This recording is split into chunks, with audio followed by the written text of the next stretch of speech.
When you finally get yourself free of that river of insanity and you make it up onto the bridge of new earth, is it really in your best interest to leave the bridge and go back down into the river of insanity and engage with everybody there? Or is it really better to stay on that bridge? And if you're going to do that, how? How do you do that? How do you stay on the bridge of new earth while everything's going insane? Today we have Reverend Janice Hope Gorman with us from the Hope Interfaith Center to share her perspective on how we bridge across insanity. Join us to find out more. Soul Nectar Show, the Soul Nectar Show. You're invited, delighted to discover who you are. Anything is possible if you believe. So join us on this beautiful journey. Soul Nectar Show. Soul Nectar Show. Hello and welcome to another episode of Soul Nectar Show, that show where we talk about all things essence, where we gather around the campfire and we share our stories of connection to that which is greater than us, to the big mystery beyond the veil, to those synchronistic moments that lead us inexorably into a deeper understanding of who we are and why we're here. I'm your host, Carrie Hummingbird, and I love having these conversations, and I'm so delighted that you've been joining me for the last 7+ years for these conversations. And if you're just finding me now, you didn't realize there's 7 years of conversations. There are. You can totally binge. You can binge on these conversations. So instead of binging on television, binge on Hummingbird. So, what's up right now? Well, right now, we just had I'm projecting into the future at the time that this episode is being released, and we just have had the equinox. And we're in this really precious time of recreation. And the message I always get about this recreation time, this new earth, is don't be so attached to it looking anything like what you understand or know. Because if it did look like anything you already understood or knew, that would mean we'd be recreating things that already existed instead of rebirthing ourselves into a higher plane of existence where there'd be something new happening, which is, I think, what we're all yearning for, is what I understood. Every time I talk to somebody, they said, can we do it different? Can we have something new happen? And so when you want something new and you keep clamoring for something new, and the guides keep telling me, it's like, well, then you've got to be willing to change, and you've got to willing to have it be unknown, and you have to be willing to go into the womb of creation. The womb is here to birth you. And it's going to birth you as it sees your highest potential could be, as you hold that intention of being your highest potential. And so that's really the trick, isn't it? It's like how to get our egoic personalities to come along with going into an area of the unknown where we're going to be rebirthed into something and we don't even know what's going to happen. And hopefully it all works out better. It seems a little precarious to the personality. It's like, I'm finite, right? Like, this is my one shot, so I don't really want to mess it up. So what are we going to do about that? And so we have all these conversations inside, potentially, that's questioning what's going to happen next. And we can get a little tangled up in the mess of that, because honestly, none of us know.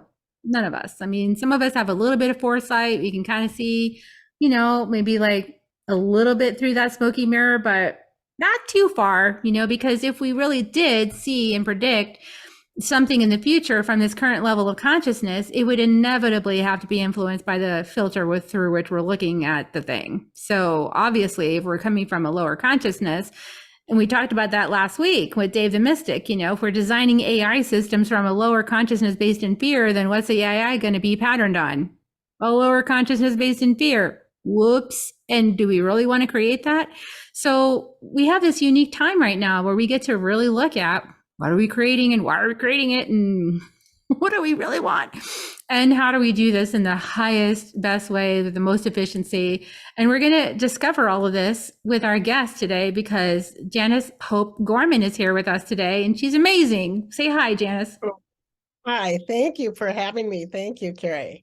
I'm so excited about this conversation, but let me tell them more about you, because you're amazing. Janice I don't even know how I found you, Janice, or you found me. I'm not sure, but we found Found each you on the other. internet. Oh, you found me on the internet. Okay. We Mhm. found each other years ago, and I've communicated several times with Janice's community at Hope Interfaith Center, and I just love you so much. I always love my time I spend with you, and I thought I can't believe I haven't invited you to come on the show yet. What's wrong with me? So here you are. Anyway, Reverend Janice Hope Gorman began her search for a deeper understanding of life at a very young age, and during intensive study under the guidance of numerous personal teachers, she experienced spiritual phenomena, because when you experience it, you know it, right? And she gained greater knowledge, of the higher realms of existence. And with this knowledge, she was guided to create and organize a nonprofit now widely known as the Hope Interfaith Center. And so her name is Janice Hope, so we're gonna be calling her Hope though. So you guys know, like, either name is fine, but we're gonna call her Hope. So the Hope Center is here to welcome all who wish to live in their lives in divine flow, and encourages everyone to open their hearts to the broad spectrum of source connection, knowing that we are all one with all that is. And I'm so resonant with that. She's, Hope's been doing this for over 35 years. There's more about her in the bio, and it's amazing the mission that she's been on. And I always say Hope's a part of the first wave, and she's like participating in the second wave as well. She's like a go-getter, like both waves. Sign me up, coach. I'm going in. So I kicked us off, Hope, in a really beautiful way with this conversation we both want to have about this time that we're experiencing on the planet right now, and what's the best way for us to get through this? Because you were saying something right before that just cracked me up, and I'm like, that is definitely the topic. It's like the bridge across the raging insanity, because we don't want to get mired in that, do we? No, no, no, no, no, no. I want to applaud you for saying who knows what is coming, because I don't think anybody right now has a handle on what that is, because we're the ones who are creating it first and foremost. And so there is a statement that is called that there is a raging river of insanity that is going on now. We've been told, I think one of your guests, you said, that was talking about the deconstruction of everything that's happening right now in all of our organizations, all of our institutions, government, and so on and so forth, and in our own life as we bravely deconstruct so we can construct a new life. And so first and foremost, how you cross that raging river of insanity. I think for all of us, all the light workers who are listening to your program, certainly you and I and so many others, we decided to get out of the raging river of insanity. Now, that might have happened from a midlife crisis. That might have happened because of a death in our family. That might be because we've grappled with questions of belief systems that don't fit us any longer, or we've had phenomenons of awakening. And so what we have done is we have hopefully built block by block concrete blocks and made this beautiful, beautiful arch across this raging river of insanity, which is the lower frequencies, or what we would call fear, doubt, worry, anger, jealousy, so on and so forth.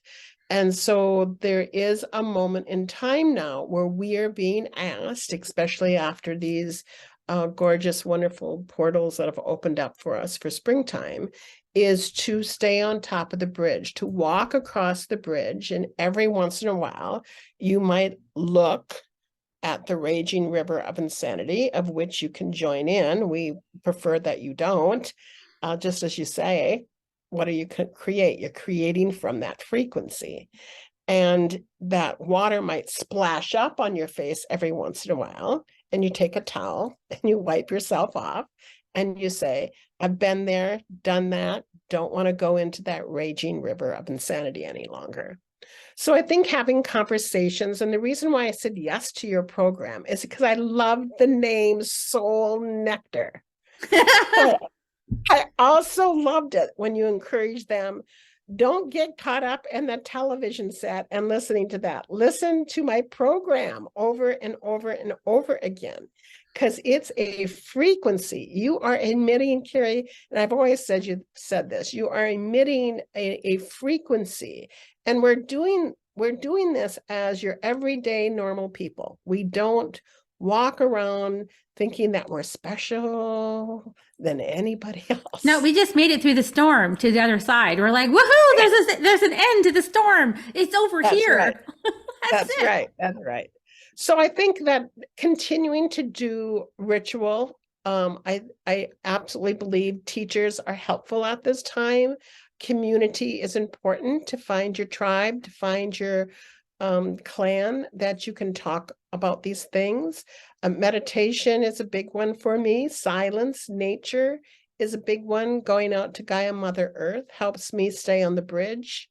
I actually have a place in a park in Mankato, Minnesota, where there's a beautiful, beautiful arched bridge that goes across a river. And I much of the time go out to nature, stand on that bridge and say, I've been there, done that, and I know that I'm a way shore and I don't want to fall into that river.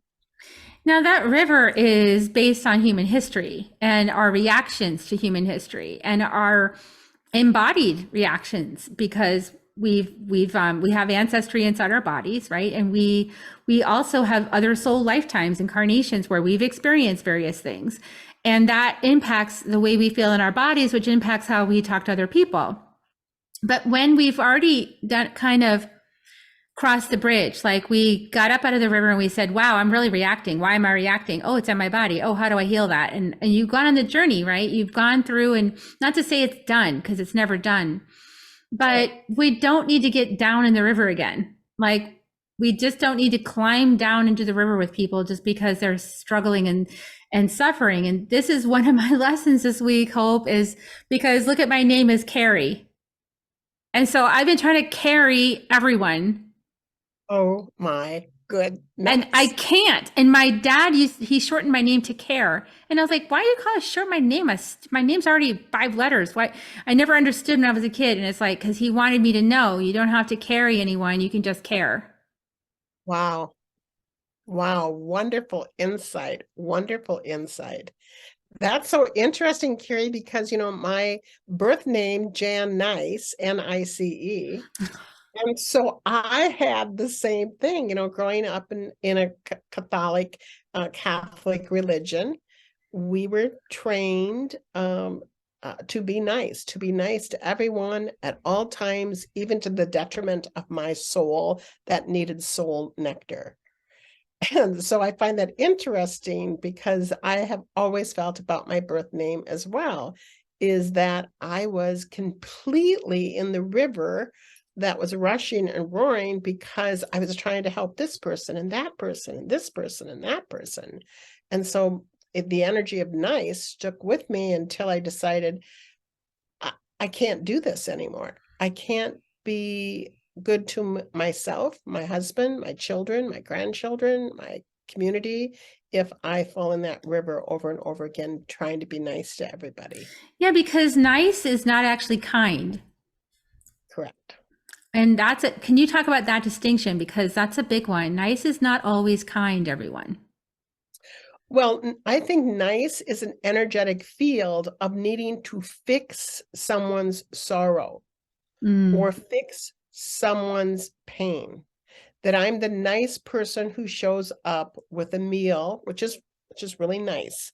But the energy behind that niceness, for me, being very codependent when I first began, is trying to fix everybody else. And that's kind of, I remember a counselor saying, don't you think you're kind of grandiose, Janice? And I said, I'm not grandiose. I'm just nice. And that's also where the high horse, get off your high horse, comes from too. Because people get actually annoyed by it, actually. Yes.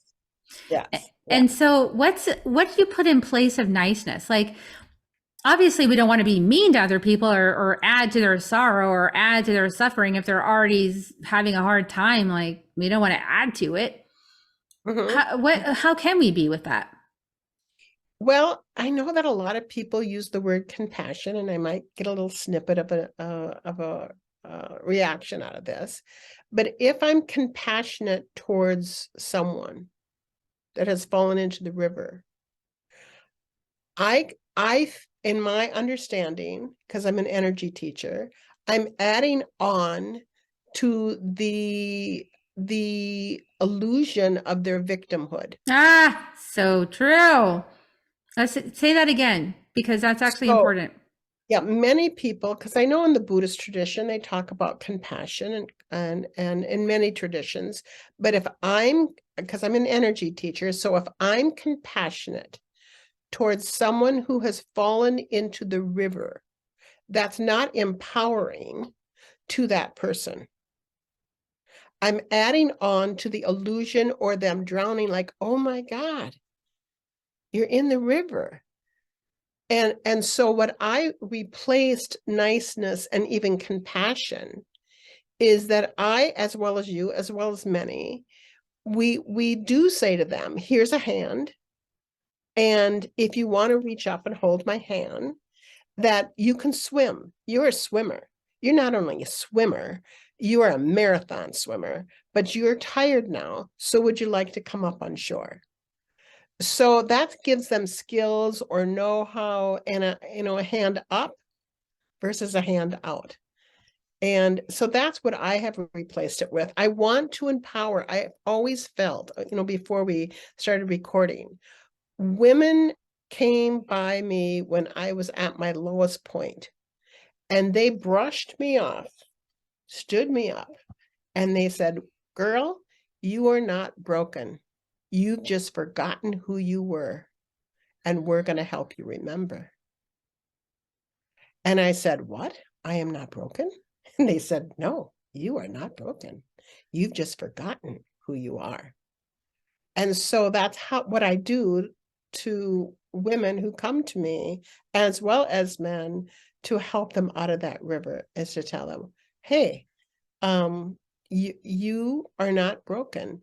You just have been forgetting who you are, and I can help you remember who you are and help them out of And I love that. And because I want to explore the darker, just underneath it too, with compassion and with rescuing, is it's a subtle saying that I don't think you can do it. Yeah, it is very subtle, because it's almost like, well, people might get pity versus versus the passion of wanting to get me out. And the women who came to my side didn't keep me in my victimhood. They didn't condone that. They didn't do that. They had the passion to bring me up, and they resuscitated me with their words when they said to me, oh, you are not broken. You've just forgotten who you are because you were raised to forget the dynamics of the truth of who you are. That is a true statement. Yes. Yeah. And can we shift can we take that deeper into this? Cause I know you guys, we talked about this before the show, but one of the conversations that's really hot on the planet right now is, how do we dismantle this idea, which is totally a construct and ever was a construct of division, of racism? And how do we do that from a white body? Because it's a tricky little territory. It's like you want to be part of the conversation. I want to be part. If your heart is open, I think you want to be part of the conversation. You want to be part of the dismantling of it, but without being trodden upon or blamed or judged or shamed or told to be quiet, and you had your chance to talk, so you don't get to talk now. And it's like, no, I don't go with that. I just got my voice. I'm not going to shut it down now just because you don't like it, because you're triggered by it. So how do we bridge this? I mean, what's your sense of how, because I think you have a really good answer about not getting down into the river. How do we do this without hitting on some of these chords that have already been placed? All of these chords have been placed right into that river. The chord of supremacy, the chord of oh, I have this luxurious life, let me help you get some of what I have, all of this matrix of whose lives do we lust after, because of the color of their skin, and who's downtrodden and not represented. that all of that is like steeped into this river that's been roiling for centuries. And how do we now deconstruct ourselves out of that space while holding total love and respect for ourselves as well as everybody else? I love that. I love that question. As you know, the roaring, raging river of all those stories, which I will not deny, they have happened. They are real, da, da, da, da, da, da, da, da, but they are a narrative. And there are many narratives going on in that roaring, raging river of insanity. And the old narratives are old narratives. And I believe that the way showers, and who all of your listeners again, and you and I are, is that we're bringing in the new narratives. Do you know what I mean by that? And that's how you break down or deconstruct some of the old paradigms in that energetic field. So when you say you can't take my voice away, they can't, because it's important for us to speak about, I am no more controlled by the patriarchal energy field. Why? Which happens to be women and men. It's not a gender specific. Because I created a new narrative. And a woman came up to me and started giving me new narratives about myself, of what I could do, of who I am, and that's when you climb out of the river. Mm-hmm. So I don't know if that helps, but it's literally right now what's really big is narrative replacement therapy. Oh, yeah, that makes sense because we need to change the stories. I mean, Correct. the stories we tell create the reality we're experiencing. And then when it's further experienced inside the body resonates with that old story because it's got all that stored in it. And so we've got to like decondition our bodies, which are ancestral memories, everything in our bodies, as well as the stories we're telling in our brains. Yes. Because in replacement therapy, because my background is in counseling and chemical dependency counseling, and in replacement therapy, what they do, they might come in for a session and they might need space, and you might need to hold space for them to talk about the roaring, raging river. They're talking about their own narrative. They're talking about the narrative. And you say, I hear what you are saying. I hear what you are saying. Now, and then usually in replacement therapy, they have their journal or their diary with them. Now, can we replace that narrative, which is a storyline, with a new story, with a new narrative that your neural nets begin to shift and change? Even words like you are a goddess, which sounds so shallow. It is not. It is perfumed. When we say to women or men of their cosmic intelligence that you are the energetic flow of cosmic intelligence, and we are just the live beads on a mala bead. We are a bead, and that intelligence moves through us constantly. And when somebody really tells you that, versus looking at your deficits, versus looking at your problems, which is the old narrative, which is the roaring, raging river, because cognitive therapy has shown that it's not very, we're kind of condoning the old narratives constantly over and over and over. Reinforcing it. And even if you deny it, it's like reinforcing it.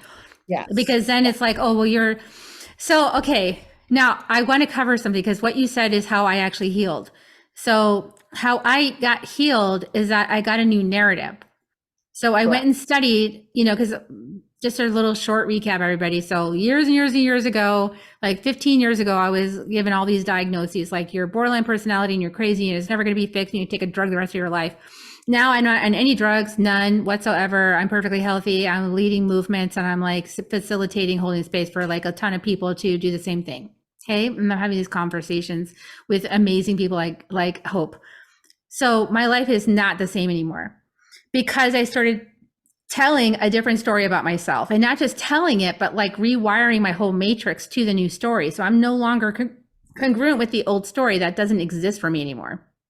Yes. So some people say that's like gaslighting. And they do.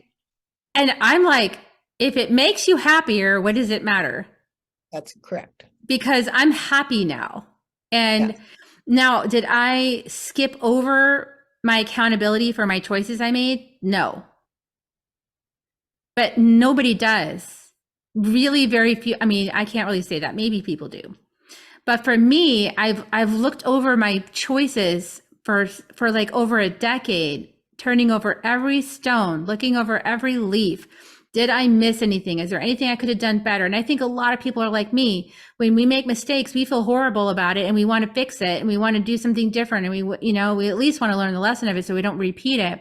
A lot of people are like that. And so there's like this way of like over analysis, almost like dragging yourself through the river in the mud constantly in order to punish yourself for making a choice that you didn't even know was possible not to make that choice because of how you were conditioned. And so when you finally wake up to your conditioning and you wake up to your divinity, you don't keep flogging yourself. You go, that's a raging river of insanity. What is a better story that's more supportive of me, that takes into account my history, but takes the wisdom of it and brings me forward into a new spot where I can actually be beneficial for myself and others and my family? And not to deny that stuff happened, it happened, but what's my wisdom from it? Take that forward and now chart the course into a beneficial existence. That's what I've done. And if people want to call that gaslighting, I guess they can, because I did gaslight myself into, I energy meditated myself until it became my new reality. And now I'm in my new reality, experiencing my new reality, because that old reality is a reality based in suffering. And that's not the reality I want to live in. And so why can't everybody do this?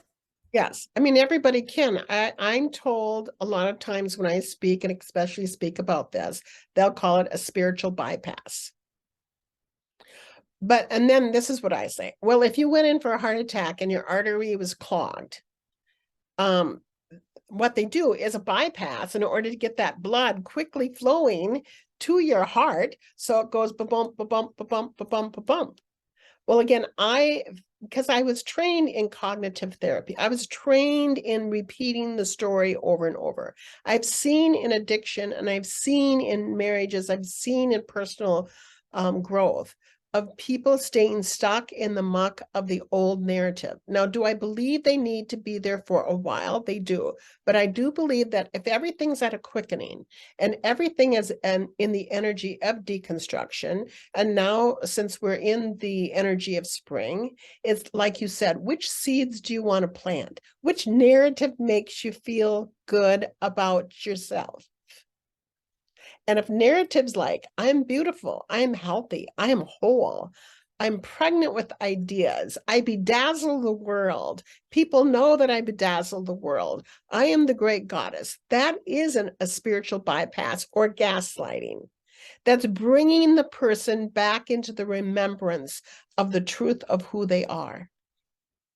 Yeah, and the truth.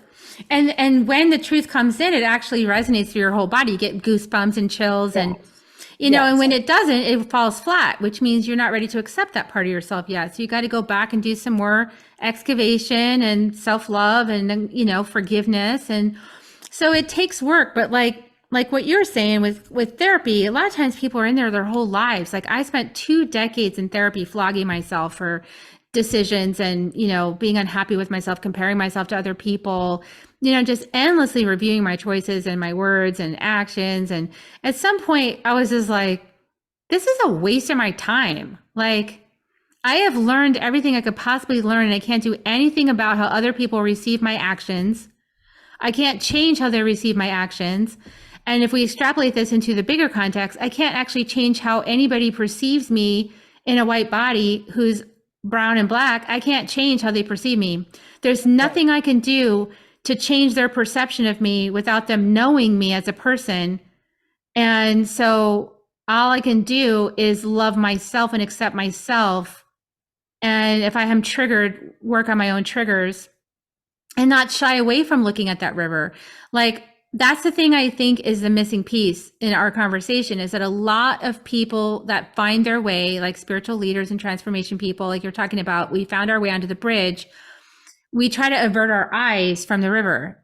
But if we just realize it's okay to look at the river and to hear the river, to feel the river is happening. People are going through like amazing transformations of their own right now. And some of that involves deep ancestral pain in the body that has got to be a really rigorous experience that their divine incarnation selected because of their mastery for them to experience.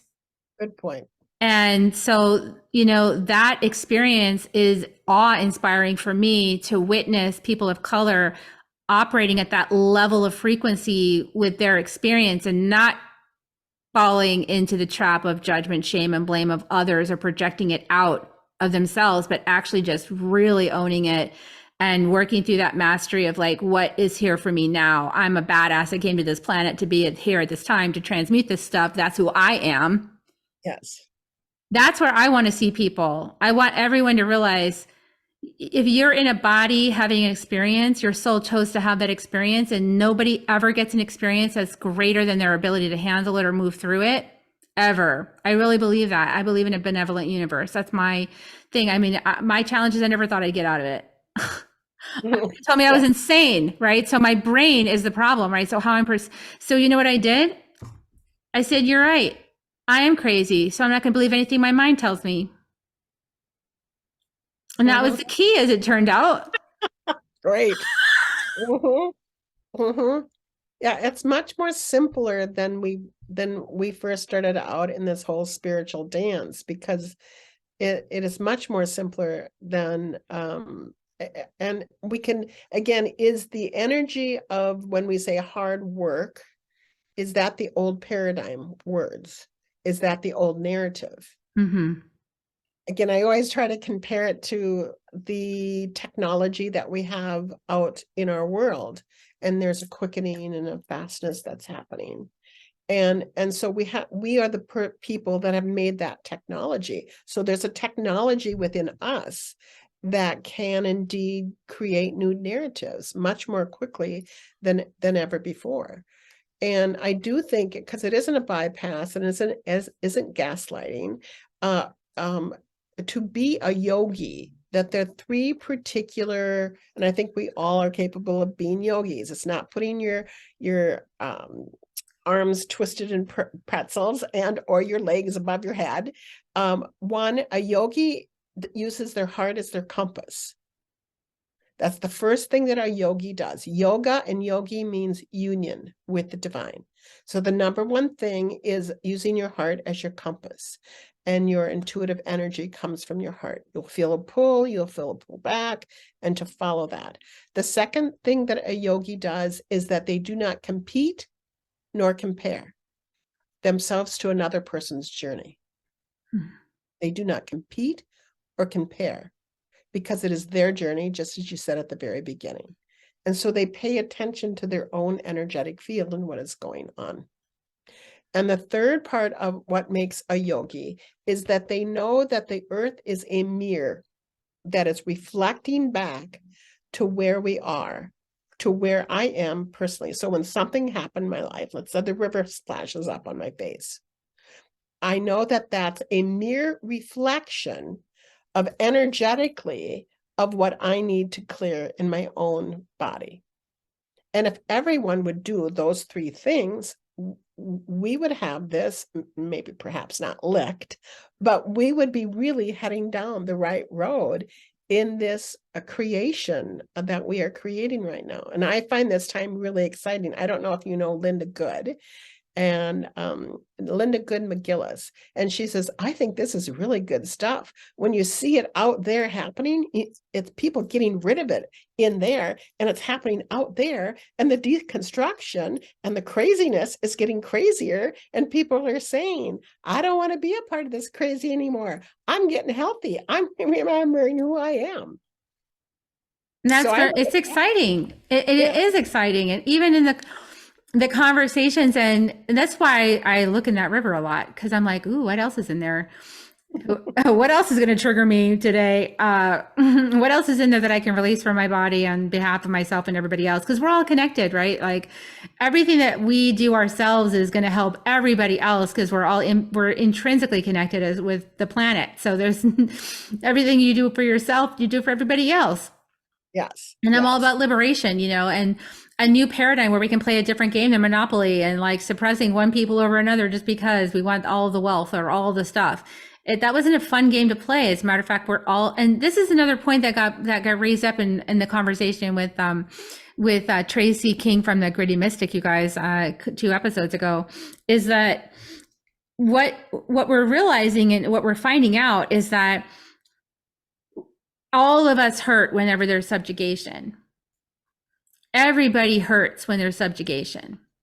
It might look like they're skating through it, but everybody hurts when there's subjugation. We all struggle, we all suffer. So we're moving towards that realization. And that is only going to happen as we share our stories. So I think it's good that people are getting it off their chest and they're sharing how they're feeling and they're expressing it. It needs to be expressed. If it's bottled up, it's going to cause disease. So I'm totally cool with it being expressed. And maybe the next, sacred text on the planet will finally be the 4 Agreements by Don Miguel Ruiz. Like, don't take anything personally, don't make assumptions, be impeccable with your word, do your best. And if we were all operating at that level, we wouldn't take it personally. I took it personally a couple weeks ago. There was something that was on a feed and I was like, ooh, that offends me. And so I took ownership of that. I looked at it and I was like, yeah, okay. Why am I offended by that? What's underneath? What's inside me that's wounded over that thing? Yes. What needs healing? And took a response. I still decided not to play in that space, but it doesn't matter. I took my medicine from it. I didn't blame the space. I just went, okay, that was there in that space. Maybe I don't want to look at that for a little while, but I saw something I needed to see. I did some healing on it, right? And can we just have some grace for like everybody's going through their kind of lens of the kaleidoscope on this thing that we co-created. That's the other piece. Speak to that because we co-created this. We've had, I don't know. I mean, if people still think that this is our only lifetime, please. I mean, we have co-created all of this stuff that we say we hate. Yes. We did it together. Yes. Yes. We are co-creating it right now as we speak, because we're speaking about the raging river of insanity. We're speaking about our stories that need to be shared. And so with that comes out a vibration and we're creating that matrix. And then, like you said, when the story's done, then we say, well, we're going to stand on the bridge and we're not going to add to the crazy river anymore. And again, when that personal I got hurt, then the raging river flew up on your face, slapped you on the face for a little bit, and you went, that's interesting. I feel hurt, or I feel whatever it was that you were feeling. And the interesting thing is, I believe that you know where I come from. To me, as you gain the understanding of oneness, for me, I've gotten to the place where, this might be hard for everybody, there is no personal I. Mm-hmm, mm-hmm. Yeah, talk about that some more. That's a good one. Yeah. Because the ultimate releasing of what I call a false identity is the I. There is no I. And this is what Sangha Guru and many of my gurus will say. You will find that out if you don't awaken to that, Janice, if you don't awaken to that hope. You will find that out when you die and the maggots eat you. There is no I. You belong to the consciousness of oneness. That's where you will be. This is just a temporary suit, beautiful suit, as you walk through this life, but it's all temporary. The I, the individual I, is impermanent. And so when you lose that, you don't take things personally any longer.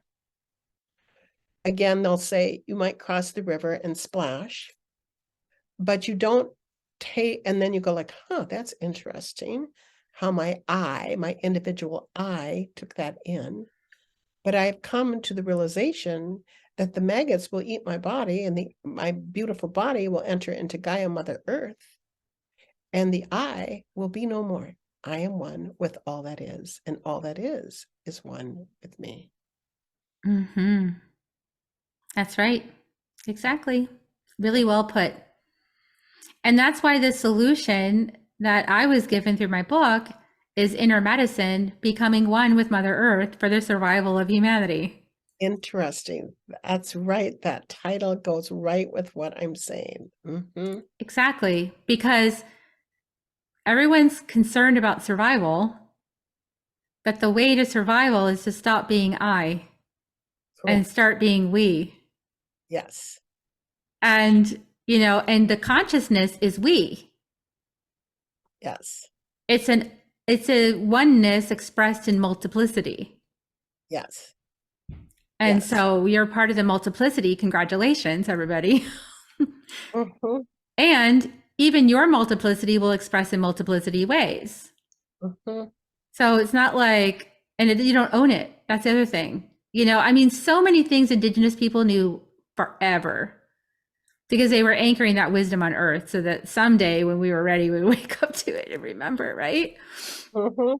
It's like, yeah, you become mulch for the next creation.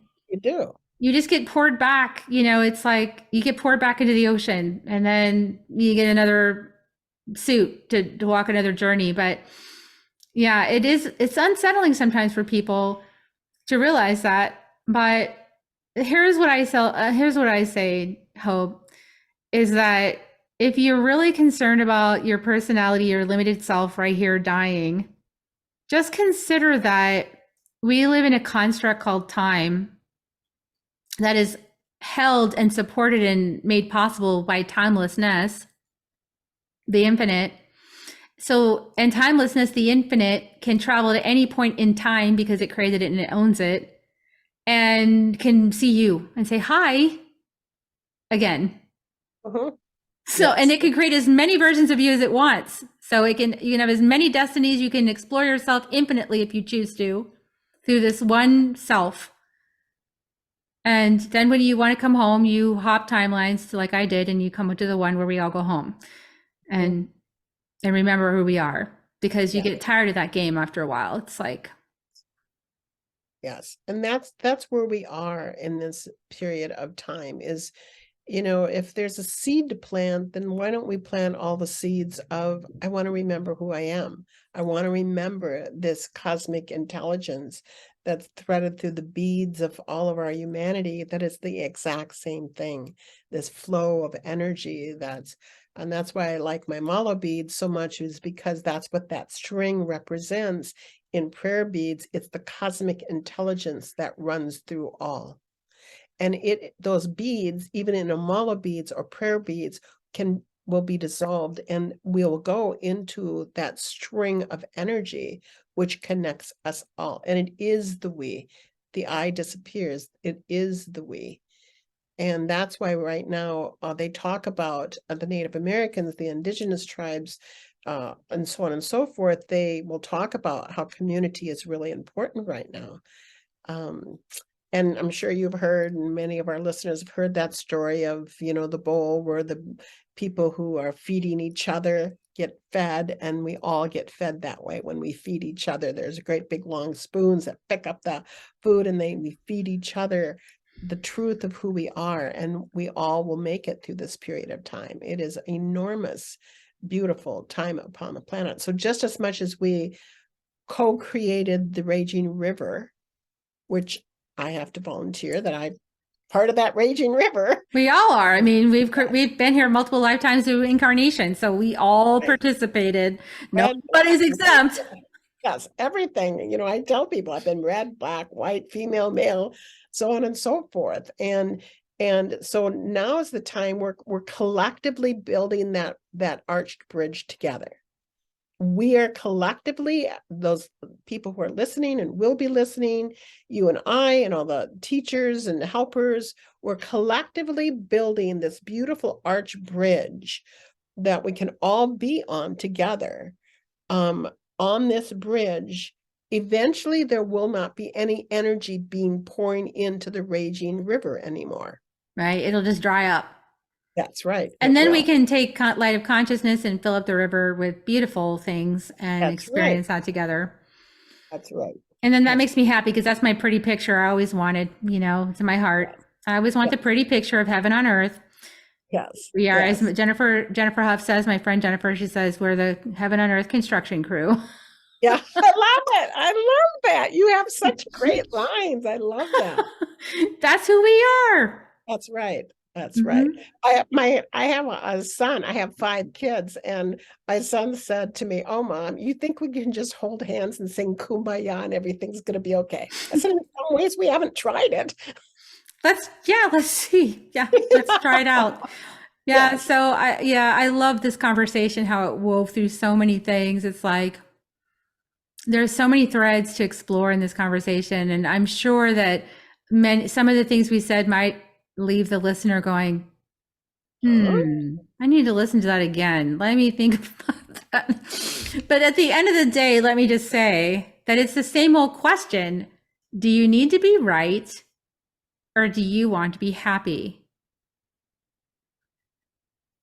We need to answer that question for ourselves and decide, because if you decide you want to be happy, you're going to make different choices when that river splashes up in your face.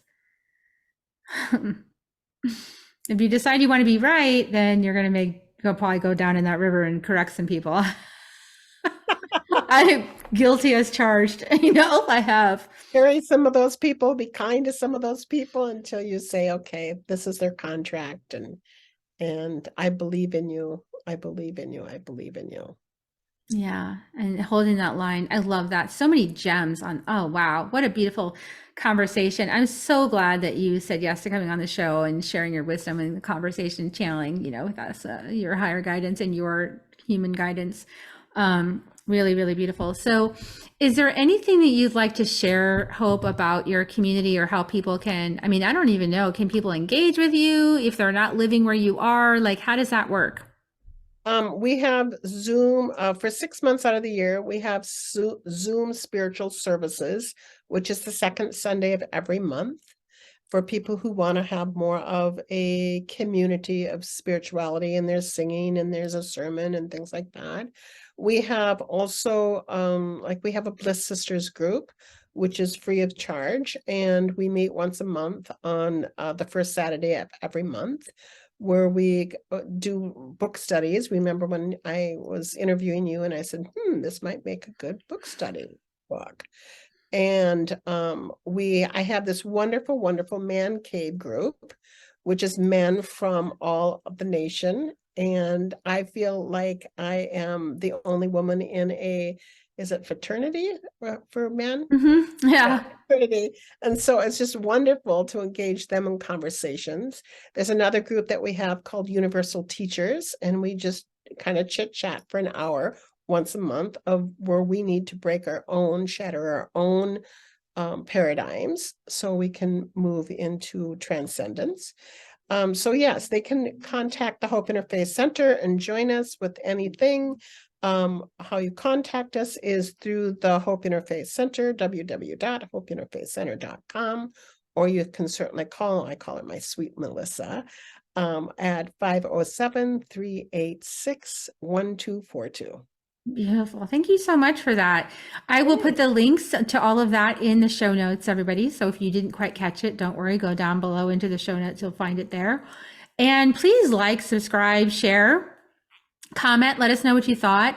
If you're on my email list, then, send me a reply back and say, oh my gosh, that episode, this is what came up for me. Because I really do want to hear from you. I love hearing what you have to say.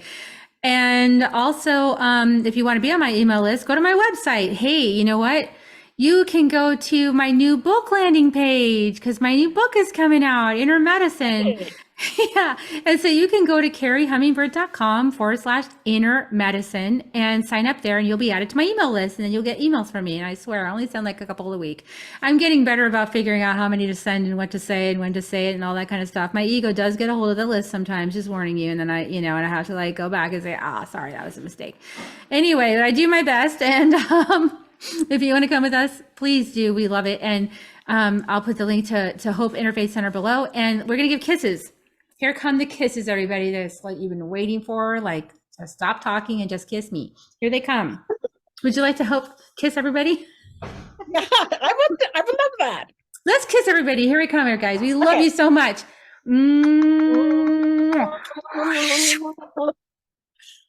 Kisses. Kisses. Love you guys. Kumbaya. Kumbaya! Hopefully that planted seeds of heaven on earth inside your heart. And I'll see you next week on Soul Nectar Show, everybody. Bye for now. Bye-bye. Thanks, Gary. If you found even one gold nugget in this episode of Soul Nectar Show, will you do us a favor? Will you subscribe, like, and share this episode? Maybe even write a comment and let us know what you thought about it. We really, really want to engage with you at a much deeper level. Let's be part of community together. Have a great week, everyone. Bye for now. To dive in deeper to nourishing conversation, visit soulnectar.show.